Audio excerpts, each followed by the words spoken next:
Chapter 33 The Garden. After inspecting the grounds, Tawny asked Roz to remove all the dried brambles and weeds and leaves from the garden area. She asked her burrowing friends, the moles and the groundhogs, to dig through the dirt and loosen the soil. And then she asked all the neighbors to do something rather peculiar. Please leave your droppings around the nest. The more droppings, the richer the soil, the healthier the garden. As you can imagine, Tawny's request got everyone's attention. The place was soon crawling with woodland creatures curious to hear more about the garden project. And just like that, the robot was meeting her neighbors. The plan to help her make friends was already starting to work. There was a festive feeling around the nest that day. Animals were coming and going and chatting and laughing.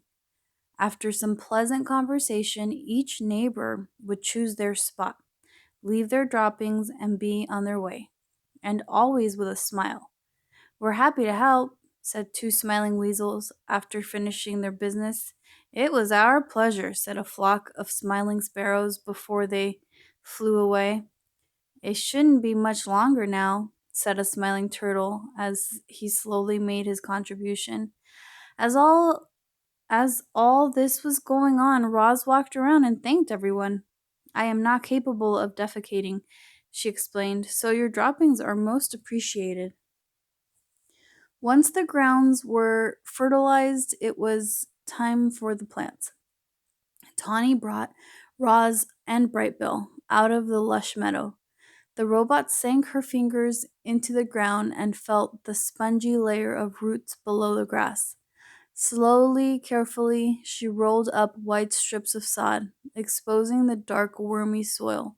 She carried the rolls back to the nest and spread them out to make a patchy lawn. Then she transplanted clumps of wildflowers and clovers and berries and shrubs and herbs until the nest was surrounded by a scraggly collection of plants. "It's not much to look at now," said Tawny, "but the grass will grow into these gaps, and the flowers and bushes should perk up in a few days. I'll return soon to make sure it's all taking root. Before long, this will be a lovely wild garden." Chapter 34 The Mother. Like most goslings, Brightbill followed his mother everywhere. He was a slow, tottering little thing, but Roz was rarely in a hurry, and together they loved meandering along the forest paths and around the banks of the pond. However, they spent most of their time right in their own garden. You see, the garden was no longer scraggly. Thanks to the robot's careful attention, it was now bursting with colors and scents and flowers. Clearly, Roz was designed to work with plants. "Oh, Roz, you've been busy," said Tawny, as her family grazed on the wonderland of growing things. "This garden is glorious. You'll be seeing quite a lot of us around here." Tawny meant what she said. Each morning around daybreak, Roz and Brightbill would hear quiet footsteps outside the nest, and there would be Tawny and Crownpoint and their fawns, Willow and Thistle and Brook, happily nibbling on the garden. The deer weren't the only regular visitors. The beavers became quite fond of gnawing on a certain hardy shrub in the edge of the garden. Digdown, the old groundhog, popped up to munch on berries. Broadfoot, the giant bull moose, came by to chew on tree shoots. And of course, bees and butterflies and were there every day, happily floating through the flowers. There always seemed to be friendly animals hanging around the garden.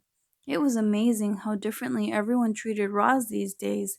Animals who once ran from the robot in fear now stopped by the nest to spend time with her. The neighbors smiled and waved whenever Roz and Brightbill wandered past. And at the dawn truce, the other mothers were eager to share their parenting advice. "Make sure Brightbill gets plenty of rest. A tired gosling is a cranky gosling. When the wind starts blowing from the north, you must immediately get Brightbill to safety. North winds always bring bad weather. You'll never be perfect perfect mother, so you do the best you can.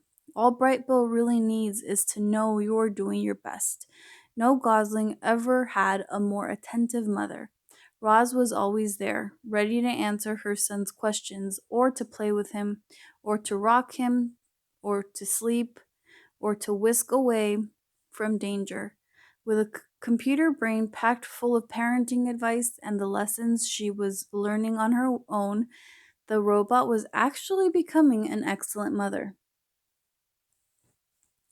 Chapter 35. The First Swim. "Good afternoon, you two," said Ludwig as she waddled into the garden. "Remember me, Bright Bill?" "Ludwig, Ludwig." "Very good," the old goose giggled. "Now, Roz, do you know what tomorrow is? Tomorrow is swimming day, the day when all the parents take their goslings out to the pond for the first time, and you simply must bring Brightbill."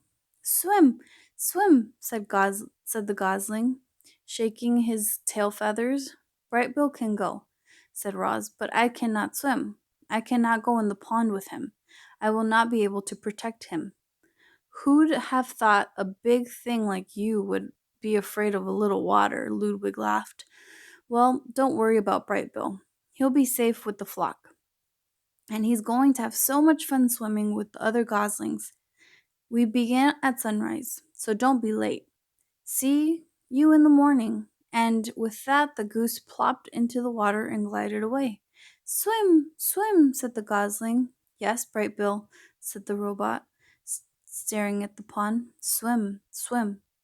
Early the next morning, peeps and honks and splashes began echoing across the calm water.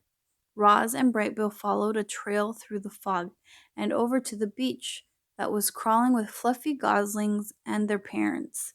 Roz took a few steps into the water, and her survival instincts immediately flared up. The robot's computer brain knew that if water got inside her body, it would do serious damage. And so the other parents began swimming across the pond. Roz stood safely in the shallows and watched. Brightbill ran up and down the beach with the other goslings, peeping and laughing, pretending to be afraid of the tiny waves.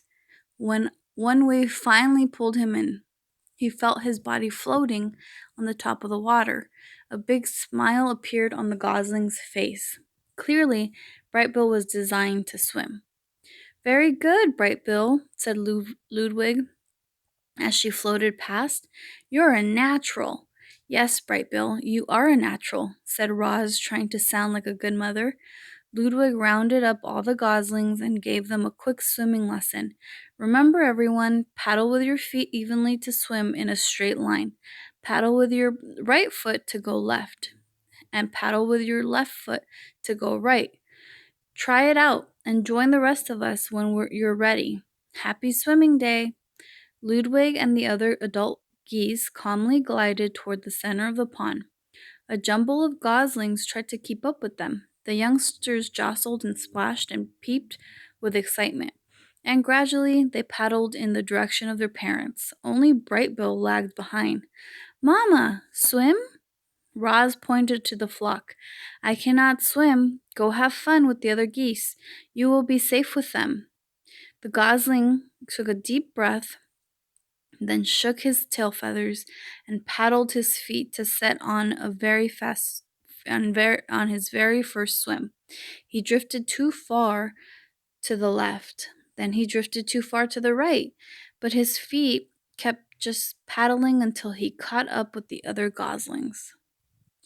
Roz spent the morning watching her son swim around and around in the pond, and as she watched him, she felt something like gratitude.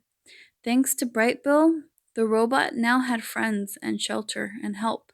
Thanks to Brightbill, the robot had become better at surviving. In a way, Roz needed Brightbill as much as Brightbill needed Roz, which was precisely why she felt such concern when the mood on the pond suddenly changed. One moment, everything was tranquil. The next moment, the geese were in a panic. Something was violently sloshing through the group. It was Rockmouth, the giant toothy pike.